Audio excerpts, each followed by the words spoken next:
ಬಿಡಮ್ಮ. ಮೊದ್ಲು ಬಾ ಊಟ ಮಾಡು. ನನ್ ಪಟಾಕಿ ಹೊಡಿಬೇಕು. ಪಟಾಕಿ ಆಮೇಲೆ ಹೊಡಿವಂತೆ. ಪಟಾಕಿ ಕೂತ್ಕೋ, ಹೇಳಿದ್ ಮತ್ತೆ ಕೇಳು. ಕೂತ್ಕೋ ಕೂತ್ಕೋ ಅಮ್ಮ. ಮೊದ್ಲು ಊಟ. ಊಟ ಮಾಡ್ತೀನಿ, ಆದ್ರೆ ಆಮೇಲೆ ನೀನು ನನ್ನ ಜೊತೆ ಪಟಾಕಿ ಹೊಡಿಯಕ್ ಬರ್ಬೇಕು, ಆಯ್ತಾ? ಡಮ್ ಡಮ್ ಡಮ್ ಅಂತ ಅಲ್ಲ. ಸರಿಮ್ಮ ಆನ್.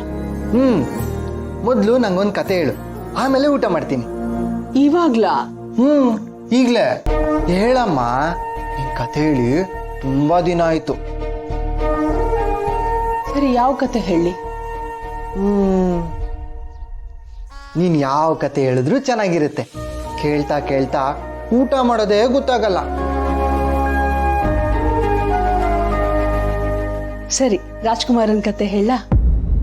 ರಾಜ್ಕುಮಾರ, ಕಿರೀಟ, ಕತ್ತಿ, ಕುದುರೆ, ಅದೇ ಅಲ್ವಾ? ಹೌದು ಕಂದ, ಅದೇ ರಾಜ್ಕುಮಾರನ್ ಕತೆ. ಹೇಳು ಹೇಳು ಹೇಳು. ಒಂದೂರಲ್ಲಿ ಒಬ್ಬ ರಾಜ್ಕುಮಾರ ಇದ್ದ. ಇಬ್ರು ಅಣ್ಣಂದ್ರು. ರಾಜ್ಕುಮಾರನ ಅಪ್ಪಂಗೆ 3 ಜನ ಮಕ್ಕಳು. ಮಹಾರಾಜಂಗೆ ಈ ರಾಜ್ಕುಮಾರನ್ ಮೇಲೆ ಹೆಚ್ಚು ಪ್ರೀತಿ. ಅದ್ಯಾಕೆ? ಯಾಕೆ ಅಂದ್ರೆ ನಮ್ ರಾಜ್ಕುಮಾರ ತುಂಬಾ ಒಳ್ಳೆಯವನು.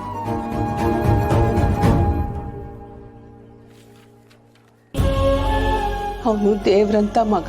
ಆಮೇಲೆ ಒಂದಿನ ಮಹಾರಾಜ ಸತ್ತೋಗ್ಬಿಟ್ರು. ಹಾಗಿದ್ದ ರಾಜ್ಕುಮಾರನ್ ಜೊತೆ ಮಹಾರಾಣಿನೂ ಅನಾಥೆ ಆಗೋದ್ಲು. ಅಯ್ಯೋ ಪಾಪ. ಆಮೇಲೆ ಆಮೇಲೆ ಆ ರಾಜ್ಕುಮಾರನ್ ಕಂಡ್ರಾಗ್ದಿರೋ ಅವ್ರ ಅಣ್ಣಂದ್ರು ಮಹಾರಾಜನ್ ಜಾಗ ಕೂತ್ಬಿಟ್ರು. ಅವತ್ತಿಂದ ನಮ್ ರಾಜ್ಕುಮಾರಂಗೆ ಕೊಡ್ಬಾರದ್ ಕಷ್ಟ ಕೊಡ್ತಾ ಬಂದ್ರಪ್ಪ. ರಾಜ್ಕುಮಾರ ಒಳ್ಳೆಯವನು ತಾನೆ, ಅವನ್ಗೆ ಯಾಕಮ್ಮ ಕಷ್ಟ ಕೊಡ್ಬೇಕು? ಪಾಪಚ್ಚಿ ಅಲ್ಲಮ್ಮ ರಾಜ್ಕುಮಾರ. ಅವನ್ ಕಷ್ಟಗಳೆಲ್ಲ ಯಾವಾಗ ತೀರುತ್ತೆ? ಕಷ್ಟ ಹೋಗ್ಬೇಕು ಅಂತಂದ್ರೆ ಆಗ ಭಗವಂತ ಒಬ್ಳು ರಾಜ್ಕುಮಾರಿನ ಕಳಿಸ್ಬೇಕು. ಅವಳು ರಾಜ್ಕುಮಾರನ್ನ ಕಾಪಾಡೋಷ್ಟು ಶಕ್ತಿ ಇರೋಳಾಗಿರ್ಬೇಕು. ಹಾಗ ಮಾತ್ರ ಆ ರಾಜ್ಕುಮಾರಂಗ್ ಒಳ್ಳೇದಾಗೋದು. ರಾಜ್ಕುಮಾರಂಗ್ ಒಳ್ಳೇದಾಗೋದು. ಒಂದಲ್ಲ ಒಂದಿನ ಅಂತ ರಾಜ್ಕುಮಾರಿ ಬಂದೇ ಬರ್ತಾಳೆ.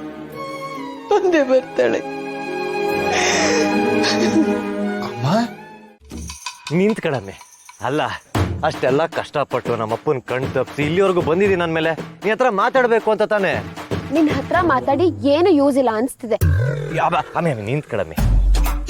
ನನಗೆ ಯಾಕೋ ನೀನು ಯಾವ್ದೋ ರೀಲ್ಸ್ ನೋಡಿ ರೊಚ್ಚಿಗೆದ್ದಿದ್ಯಾ ಅನ್ಸುತ್ತೆ. ಏನಿಲ್ಲ, ನಿನ್ ಮುಖ ನೋಡಿದ್ರೆ ಹಾಗನ್ಸುತ್ತೆ. ಗುರಿಯುತ್ತೆ ನನ್ಗೆ. ಈ ಮೂತಿ ನೋಡಿದ್ರ? ಓಕೆ, ಕೂಲ್ ಆಗು ಫಸ್ಟ್. ನೀನು ನೋಡು, ನಿನ್ನ ಕೋಪನ ಧ್ಯಾನದ ಕಡೆ ತಿರುಗಿಸು. ಅಬ್ಬಾ, ಹಂಗ್ ಬೇಡ, ಹಿಂಗೆ ಎಳ್ಕೊಂಡು ಮತ್ತೆ ಬೇಡ.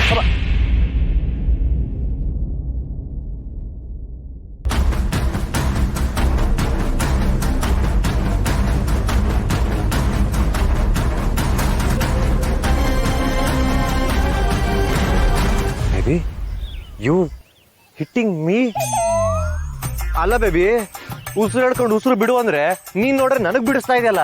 ಸೀನಾ, ನನ್ ತಾಳ್ಮೆ ಪರೀಕ್ಷೆ ಮಾಡ್ಬೇಡ. ನನ್ಗೂ ಸಾಕಾಗೋಗಿದೆ. ಇನ್ನು ಎಷ್ಟ್ ವರ್ಷ ಅಂತ ಈ ಹಳ್ಳಿಲೇ ಇರೋದು?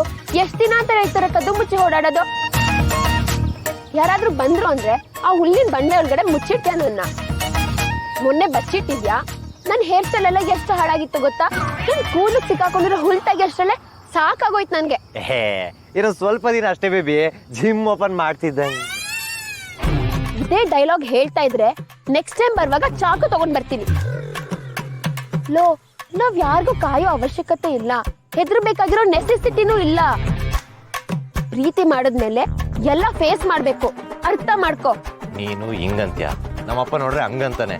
ನನ್ ಯಾರ್ ಮಾತು ಅಂತ ಕೇಳಿ ಬೇಬಿ. ನೀನ್ ಲವ್ ಮಾಡ್ತಿರೋದ್ ಯಾರನ್ನ? ಏನ್ ಬೇಬಿ ಹಿಂಗ್ ಕೇಳ್ತ್ಯಾ? ನಿನ್ನೆ ತಾನೆ. ನೋಡು, ಮದುವೆ ಆಗ್ಲಿ, ಆಮೇಲೆ ಇಲ್ಲಿ ನಿನ್ ಹೆಸರನ್ನ 1 ಅಡಿ ಟ್ಯಾಟೋ ಹಾಕ್ಸ್ಕತೀನಿ. ಆಗ್ಲಾರೋ ನಿನ್ ಲವ್ ಬಗ್ಗೆ ಗೊತ್ತಾಗತ್ತೆ. ಬರೀ ನಾಟಕ. ನೋಡು, ನನ್ಗೇನ್ ಕಾಯಕ್ ಆಗಲ್ಲ ಸೀನಾ. ಒಂದ್ ಕೆಲ್ಸ ಮಾಡೋಣ, ನಾನ್ ನಮ್ಮ ಮನೆಯಿಂದ ಒಂದಷ್ಟು ಒಡವೆಗಳು ದುಡ್ಡು ಎಲ್ಲ ತಗೊಂಡ್ ಬರ್ತೀನಿ. ನೀನು ನಿಮ್ಮ ಅಮ್ಮನ ಒಡವೆ, ನಿಮ್ಮ ಅಪ್ಪನ ದುಡ್ಡು ಎಲ್ಲ ತಗೊಂಡ್ ಬಾ. ಎಲ್ಲಾದ್ರೂ ಓಡೋಗಿ ಮದ್ವೆ ಆಗೋಣ. ನಮ್ಮ ಅವ್ವನ ಒಡವೆ, ನಮ್ಮ ಅಪ್ಪನ ಕಾಸು. ಚಂದಾಗಿ ಹೇಳ್ದೆ. ನಮ್ಮಪ್ಪ ನಾನು ತುಪ್ಪ ಬೆಣ್ಣೆ ತಿಂತೀನಿ ಅಂತ ಅದನ್ನ ತಗೊಂಡೋಗಿ ಬೀರುಲ್ ಮಡಗಿ ಬೀಗ ಹಾಕೊಂಡ್ ಮಡಿಕತಾನೆ. ಅಂತದ್ರಲ್ಲಿ ನಮ್ಮ ಅವ್ವನ ಒಡವೆ, ನಮ್ಮ ಅಪ್ಪನ ಕಾಸು ತಗೋಬರಕ ಆಯ್ತದೆ, ಅದ್ರಲ್ಲೂ ಕತ್ಕೊಂಡ್ ಬರಕ ಆಯ್ತದೆ. ಪಿಂಕಿ ಬೇಬಿ, ಅಪಘಾತಕ್ಕೆ ಅವಸರವೇ ಕಾರಣ ಅಂತಾರಲ್ಲ, ಈಗ ಅದಕ್ಕೆ ಏನ್ ಅರ್ಜೆಂಟು? ಹೊಸಿ ಇರು, ನಾನೇನಾರ ಮಾಡ್ತೀನಿ. ಏಯ್, ನಿನ್ ಕೈಲಿ ಒಂದ್ ಮೂಟೆ ಎತ್ತಕ್ಕಾಗಲ್ಲ, ಏನೋ ಮಾಡ್ತೀಯ ನೀನು? ನೋಡು, ನನ್ ಮಾತ್ ಕೇಳು. ನಾನು ಹೇಳ್ದಂಗ್ ಮನೆಯಿಂದ ಕತ್ಕೊಂಬ. ಆಮೇಲೆ ಮೈಸೂರ್ಗೆ ಹೋಗಿ ಯಾರ ಹತ್ರ ಸಾಲ ಮಾಡಿ ಜಿಮ್ ಓಪನ್ ಮಾಡು. ಅಯ್ಯೋ, ಸೈಡ್ ಸ್ಟ್ಯಾಂಡ್ ತೆಗೆಯೋದ್ನ ಮರ್ತು ಬೈಕ್ ನ ಹಂಗೇ ಓಡಿಸ್ಕೊಂಡ್ ಹೋಯ್ತಿದ್ರೆ ರೋಡಲ್ಲಿ ಹೋಗೋನ್ ಒಬ್ಬನಾದ್ರೂ ಸೈಡ್ ಸ್ಟ್ಯಾಂಡು ಅಂತ ಕೂಗಕ್ಕಿಲ್ಲ. ಇನ್ ನನ್ ಮುಖ ನೋಡಿದ್ರೆ ಅವ್ನ್ ಯಾವಂತಾನೆ ಸಾಲ ಕೊಡ್ತಾನೆ.